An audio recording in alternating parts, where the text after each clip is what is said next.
Salut à tous, bienvenue pour un nouveau concept de vidéo. Aujourd'hui, je vais me faire tout petit dans un coin de votre écran et je vais vous mettre une coloscopie qu'on a réalisée au sein d'un vrai patient.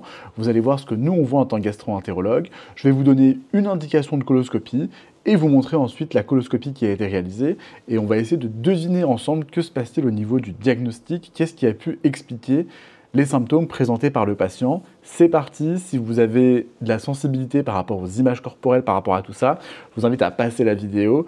En revanche, si vous avez envie de voir comment ça se passe réellement à l'intérieur, restez connectés pour la suite. Avant de démarrer la coloscopie, petite mise en contexte, il s'agit d'un patient qui a été hospitalisé pour ce que l'on appelle de l'hématochésie. L'hématochésie, c'est le fait d'avoir du sang qui sort par l'anus, sans savoir si ce sang vient du rectum, du côlon gauche, du côlon droit, de l'intestin grêle, etc., etc. C'est juste le fait d'avoir du sang qui sort par l'anus. L'hématochésie peut être due à des cancers, des diverticules, des polypes, des hémorroïdes, bref, tout ce qui peut saigner à l'intérieur du tube digestif. Et donc, on réalise une coloscopie pour essayer de comprendre d'où proviennent ces saignements. C'est ce que vous allez voir. Juste là, je vais me faire tout petit dans un coin de votre écran et je vous laisse regarder avec moi et on va commenter ensemble la coloscopie. C'est parti. Alors là, on voit le début de la coloscopie, donc on est arrivé tout en haut du côlon et on va commencer à descendre, à faire marche arrière, c'est ce que vous voyez. Il y a pas mal de liquide, donc je dois aspirer le liquide, c'est ce qui fait des bulles. Et je ne sais pas si vous avez déjà repéré, on a déjà une explication au sang dans les selles chez ce patient. Donc là, il y a une mare de caca mélangée à de l'eau, donc je me rapproche et j'aspire. Donc là, le patient est moyennement préparé, mais en aspirant, on va voir que finalement, on arrive à voir ce qui se passe en dessous. Donc la préparation est plutôt moyenne, mais ça reste correct, on peut bien analyser les choses. Donc là, c'est un peu le grand brouhaha. Vous voyez, il y a des petits résidus qui restent accolés à l'endoscope en bas. Il faut que ça ait le temps de les aspirer.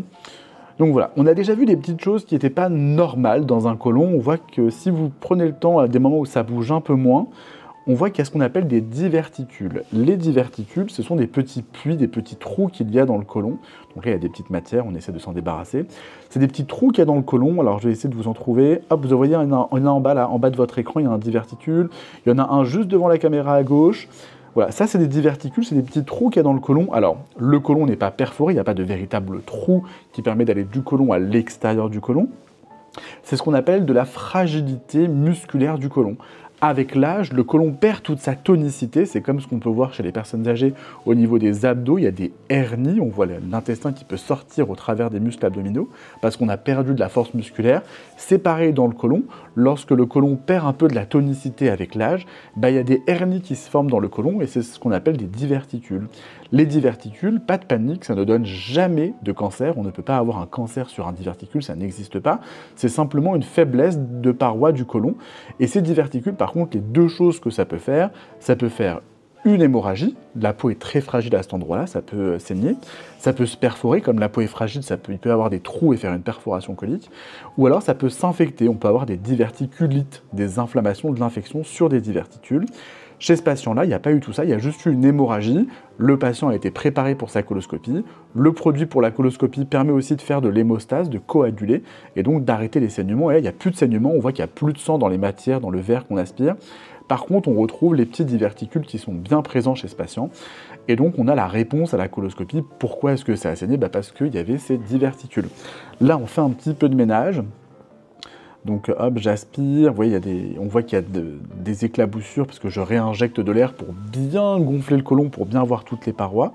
Et donc ça prend du temps, vous voyez, c'est pour ça que c'est important de bien suivre le régime pour vous préparer à la coloscopie, de bien boire toute la purge pour vraiment que tout soit nickel chrome, qu'on ne passe pas à côté d'un cancer, et aussi qu'on prend moins de risques, parce que là, vous voyez, vous vous doutez bien que lorsque le côlon est saturé de caca comme ça, je vois pas très bien ce que je fais à des moments, et donc j'avance un petit peu à l'aveuglette. Là, on voit un diverticule, hop, on en voit deux à côté de l'autre, là, vous les avez à l'écran.